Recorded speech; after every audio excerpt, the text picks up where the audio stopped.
Alina's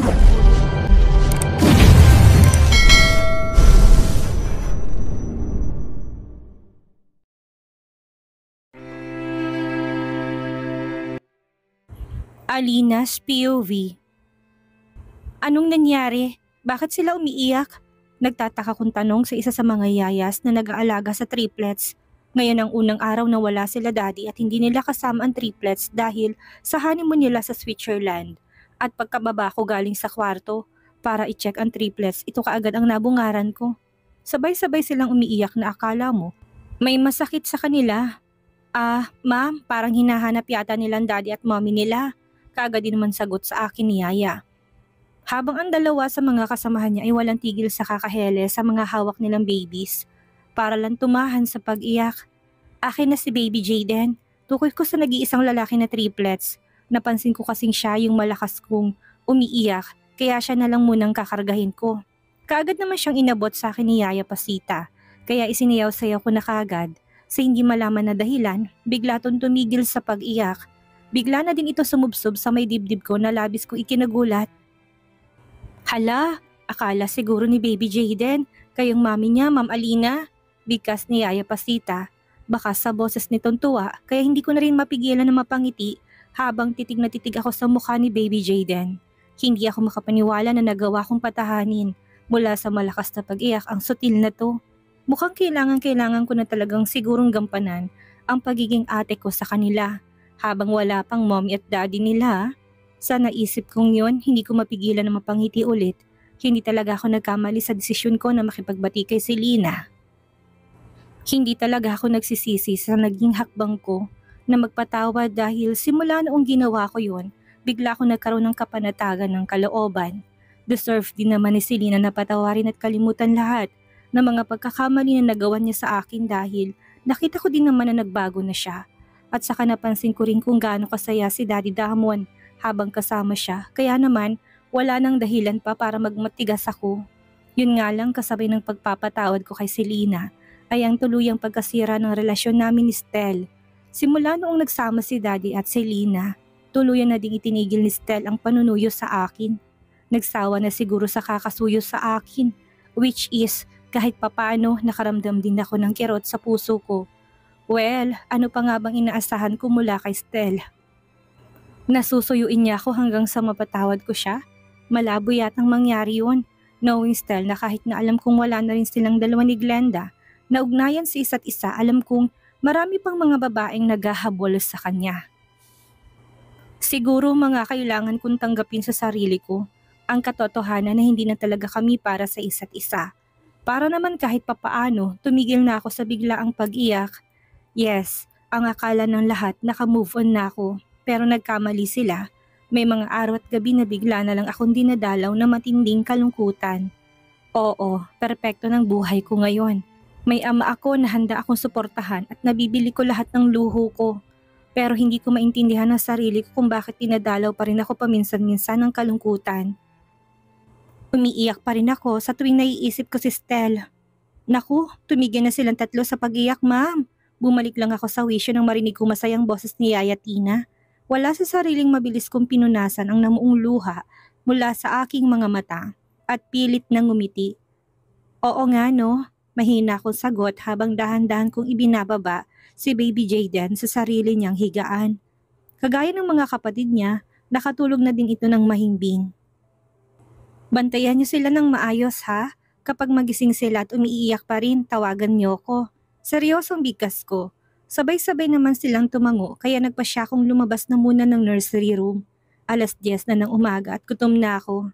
Tanghali na ako nagising dahil napagod din naman ako sa preparations ng kasal nila Daddy at Selena. At ngayon, nasa honeymoon sila, kailangan kong i-adjust ang oras ko para maalagaan ng triplets. Diretso ako sa dining area at naghanap ng pwedeng makain. Good morning ma'am, ano pong gusto niyong kainin? Kaagad na salubong sa akin ni Manang. Isang tipid ng ngiti ang pinakawalan ko bago ako sumagot.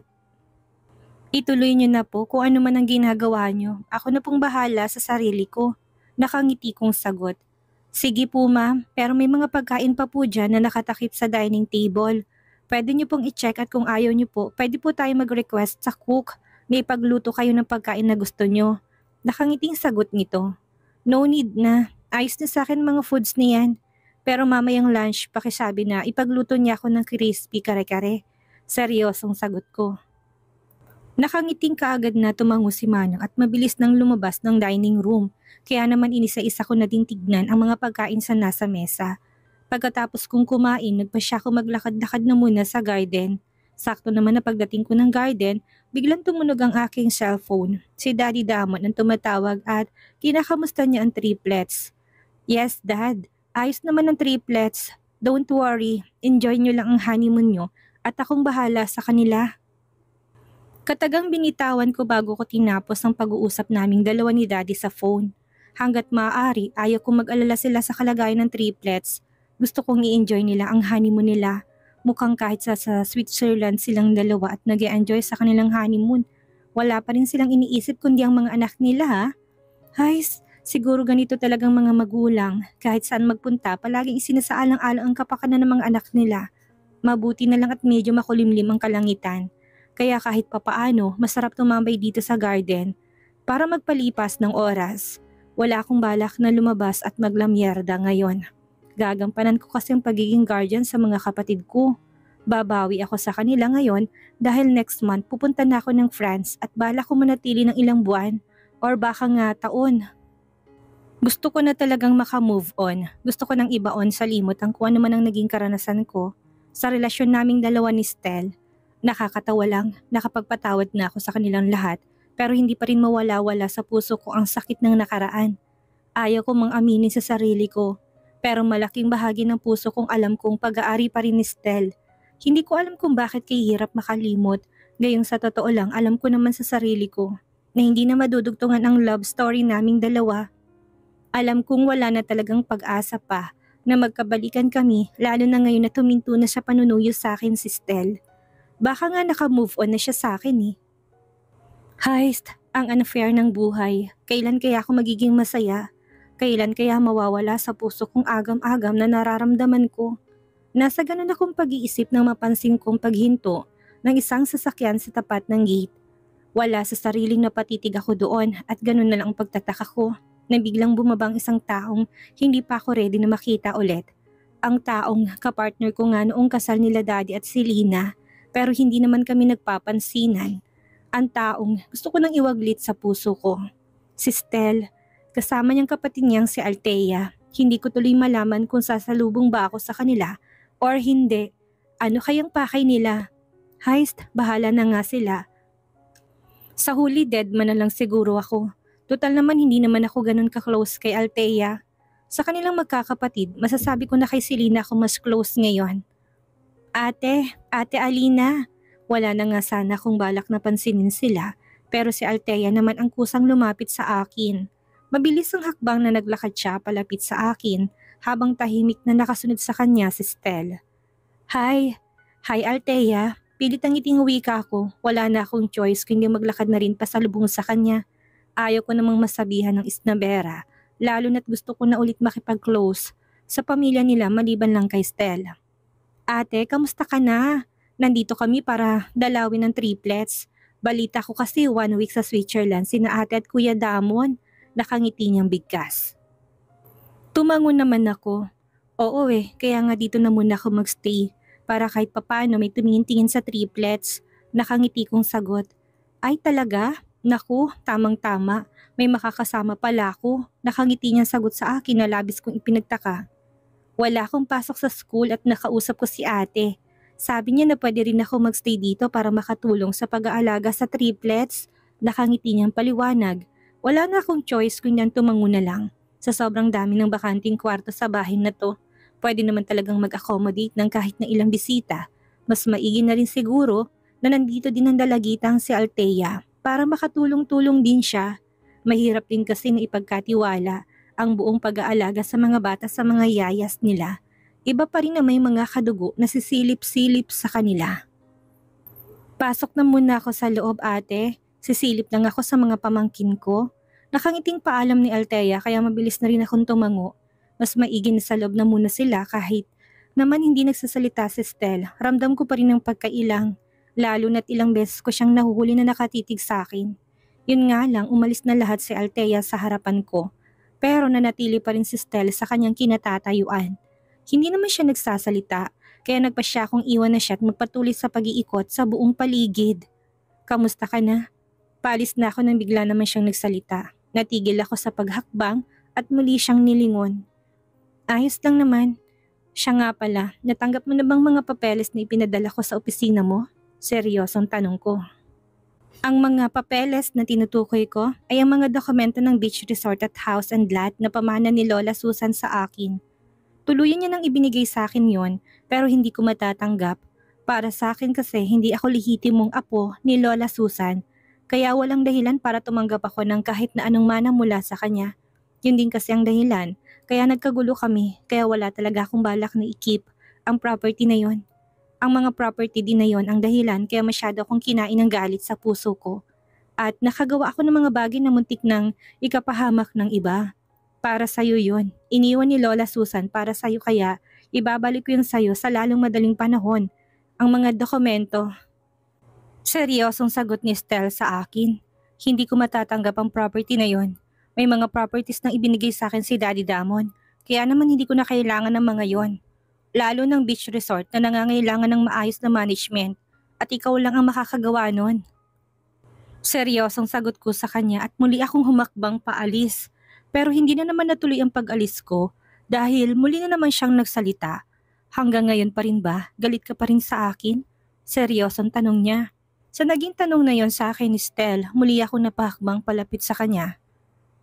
Seryoso ko siyang tinitigan at pilit na ngumiti. Hindi na. Kalimutan na natin ang mga nangyari noon. Parte ka na lang na nakaraan ng lahat-lahat at napatawad na kita. Seryoso kong sagot sa kanya. Hindi naman siya nakaimik pero kitang-kita ko sa mga mata niyang pagkalito. Napansin ko pang ang akma niya akong hahawakan sa aking kamay pero mabilis akong nakaiwas. Sana makatagpo ka ng babaeng para sa'yo. Tapos ng kabanatan ng relasyon natin at naka-move on na ako. Masaya ako sa kung anumang buhay meron ako ngayon, Stel. Pilit ang iting bigas ko kahit na ang totoo, sobrang lakas ng kabog ng dibdib ko. Hindi ko alam kung tama ba tong sinasabi ko ngayon dahil lahat ng lumalabas sa bibig ko ay taliwas sa kung ano man ang laman ng puso ko. Ang gulo hindi ba? Pero kailangan ko tong gawin para iparamdam sa kanya na ayos na wala na talagang kamit, hindi na kami magkakabalikan pa kahit na ano ang mangyari. Naka-move on ka na siguro. Well, good for you. Wala rin naman akong ibang hangad kung hindi ang kaligayahan mo, Alina. Malaki ang kasalanan ko sa'yo at siguro nga ito ng karma ko na kahit na ano pa man ang gawin ko, wala na talaga. Hindi ka na ulit magiging akin. Seryoso niyang bigkas. Hindi naman ako makapaniwalang napatitig sa kanya. Hindi ko kasi talaga inaasahan ng kung ano man ang lumabas sa bibig niya ngayon. Parang sinasabi niya kasi na mahal niya ako at naghihintay lang siya ng muli kong tanggapin ang pag-ibig niya. Kaya lang, natatakot na kasi talaga ako eh. Natatakot na akong sumugal ulit at ayaw ko nang sumubok. Bahala na kung kaduwagan man ang ginagawa kong ito ngayon. Tatanggapin ko yon bastang importante, hindi na ako iiyak pang muli, na hindi na ulit ako luluha. Ibali mo na lang sa ibang pagmamahal na nararamdaman mo dahil wala na talaga, Stel. Hindi ikaw ang lalaking para sa akin at hindi din akong para sa'yo. Seryoso kong bigkas. Hindi siya nakaimik pero kitang-kita ko sa mga mata niya ang pait. Mauna na ako. Kung gusto mo makita ang mga pamangkin mo, nasa nursery room lang sila. Sana ito ng last na pag-uusap natin tungkol sa nakaraan natin. Dahil ayaw ko ng pag-usapan pa yon. Gusto ko nang ibaon sa limot ang lahat. Seryoso kong bigkas at tuluyang na naglakad paalis. Hindi na rin naman siya nagsalita ulit kaya nagpa siya na akong bumalik na muna ng kwarto. After 1 week naman, bumalik na sila Daddy at si Lina galing honeymoon nila. Kitang-kita ko sa mga mata nilang tuwa, kaya naman kahit papaano masaya na rin ako. At least, bigo man ako sa pag-ibig, may 2 puso naman na masaya ng dahil sa pag-ibig, kaya ayos na sa akin yun. Hindi talaga siguro lahat ng tao ay nagiging successful sa buhay pag-ibig at isa na ako doon. After a month, nang pagka-uwi nila Daddy at si Lina galing honeymoon, ako naman ang umalis patungo sa bansang France. Dalang pag-asa na tuluyan ko nang makakalimutan ang kabiguan ko sa pag-ibig. Ayaw pa nga akong payagan ni Daddy sa desisyon kong iyon pero buo ng loob ko. Nakapagdesisyon na ako at walang sino man ang pwedeng pumigil sa akin. Bago ako umalis ng bansa, sinigurado ko rin na nasa maayos ng kalagayan si Mean. Pumapasok siya sa isang eskwelahan at dahil matured na rin naman siya, na mag-isip ay kinuha ko siya ng condo malapit sa kanyang school para hindi siya mahirapan sa pagpasok at uwi. Ate, hindi ka na ba talaga papipigil? Paano na ako?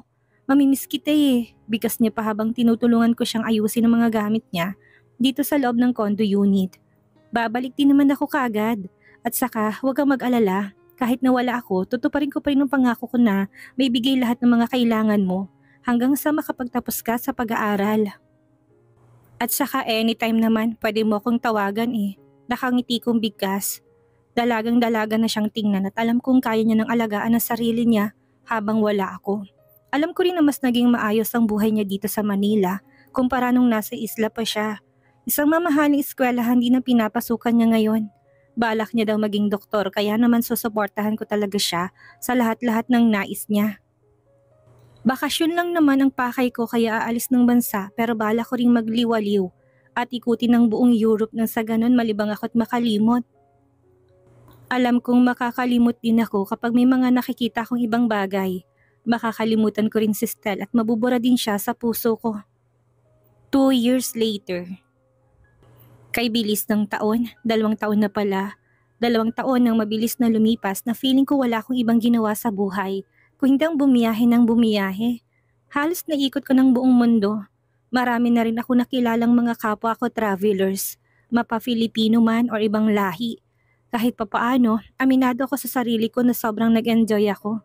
Sandaling nakalimot pero nandun pa rin ang kagustuhan na umuwi na muna ng Pinas. Para makasamang mga mahal sa buhay. Mahirap din palang ganitong wala akong ibang iniisip kung saan-saan pupunta.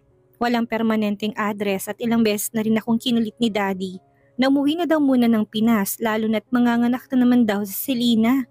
Yes, manganganak na naman si Selena. Masasabi ko na ganun lang kabilis ang panahon. Umalis ako ng bansa, nakatatapos lang ng honeymoon nila. Tapos mukhang babalik ako ng Pinas para tulungan siyang alagaan ng newborn baby niya. 2 taon. Ganun kabilis lumipas ang panahon pero naghilom na nga bang sugat sa puso ko? Hindi yata. Parang wala namang nagbago. Ramdam ko pa rin kasi ang sakit ng nakaraan at kahit na hininto ko ng makibalita tungkol kay Stel, hindi pa rin siya nawawala sa isip at puso ko. Lintik talaga. Lahat yata ginawa ko nang makalimutan ko lang siya. Pero walang epekto. Minsan nga nagiging laman pa siya ng panaginip ko. May mga naliligaw naman sa akin pero lahat yon tinabla ko. Hindi talaga siguro ako magiging handa na pumasok sa bagong pag-ibig hanggat hindi mawala-wala sa puso't isipan ko si Stel. Hi, ready ka na ba sa flight natin bukas?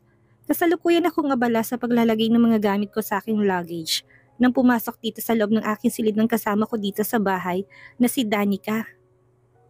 Kagaya ko, anak siya ng isang mayamang negosyante sa Pinas at nakilala ko siya nang minsan ako nagbakasyon sa Madrid.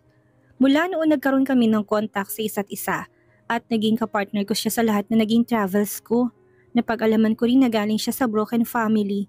Patay na ang mommy niya samantalang may ibang pamilya ng daddy niya. Galing din sa mayamang angkan at kayang magliwaliw sa kahit nasaang bansa na hindi pinoproblema ang budget. Halos magkapareho kami ng status na may sumusuporta. Kaya walang problemang pera. Hindi pa, nag-aayos pa lang. May ikaw, ready ka na ba? Alam na ba ng daddy mo na uuwi ka na rin? Seryosong tanong ko sa kanya. No, hindi ko sinabi pero baka alam niya na rin. Kailangan ko rin talagang makauwi dahil ikakasal ng cousin ko. Nakangiti niyang sagot. Tumango lang ako't muli kong pinagpatuloy ang paglalagay ng mga gamit ko sa loob ng aking bag.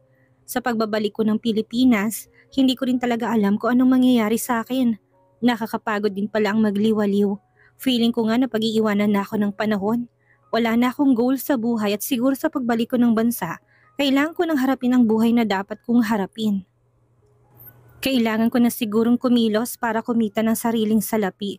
Sa ngayon kasi, lahat ng ginagastos ko sa aking travel ay galing pa rin kay Daddy Damon at sa mga tiyuhin ko na walang sawang sinusuportahan ako sa lahat ng nais ko. Ito na rin siguro ang time para magtrabaho at kumita ng salapi dahil 25 years old na ako at wala pa akong napapatunayan sa sarili ko. Kinabukasan maaga na kaming bumiyahe ni Danica patungo sa airport, eksaktong 7:00 ng gabi. Nasa Himpapawid na kami. Medyo matagal ang bubunuin naming biyahe at dahil sanay ako sa travel, sisiw lang sa akin ang tungkol dito. Shit, talaga lang ha? Ang tari ng pinsan ko. Nasa magazine pang announcement ng wedding niya. Siya na talaga. Tsak na hanggang langit na naman ang yabang ng bruha na to. Hindi ko na malayan na nakatulog na pala ako pero naalimpungatan ako nang marinig ko. Ang boses ni Danica na akala mo may kinakausap. Kunot-no ako napalingon sa kanya at doon ko napansin. Natitig na titig siya sa magazine niyang hawak. In fairness, ang gwapo ng jowa ng bruha. Agawin ko kaya? Kagaya ng pang-agaw niya sa ultimate crush ko nung high school pa kami. Muli niyang bigkas kaya hindi ko na napigilan pang matawa. Minsan talaga may pagkaparaning tong si Danica eh. Kung ano-anong lumalabas sa bunganga na nagsasalitang mag-isa. Hey, anong ginagawa mo? Baka mamaya mapagkamalan ka may tililing dahil nagsasalita kang mag-isa. Natatawa akong bigkas sabay kalabit sa kanya. Napansin ko kaagad naman siyang napasimangot. Heist, hindi pa naman tayo nakakarating sa Pinas. Naiinis na ako, bigkas niya. At bakit? Sino naman sira ulong nagpapatrigger ng inis mo, aber? Natatawa kong sagot sa kanya. Sa halos 2 taon kaming magkakalala nitong si Danica, masasabi kong kilala na namin halos ang isa't isa. Gamay na rin namin ang ugali ng bawat isa sa amin. Parang best friend ko na rin siya. Ang pinsan kong si Rebecca. Hindi ko akalain ang gwapo pala ng fiancé ng bruha. Naka-jackpot siya dito ha. Nakataas ang kilay na bigkas niya. Sus, yan lang ba? Bakit inggit ka? Pabiro kong bigkas. Hindi ako naiinggit. Sa dami ng mga gwapong foreigner na naligaw sa akin ngayon pa ba ako maiinggit? Kaya lang naman ako naiinis kasi naka-magazine pa talagang announcement ng nalalapit nilang kasal. Hindi ba? Pasikat talagang bruha. Alam ko naman na walang forever. Feeling ko maghihiwalay din ang dalawang to. Muli niyang bigkas kaya hindi ko na tuloy mapigilan pang matawa ng malakas. Ang lakas ng amats nitong kaibigan ko.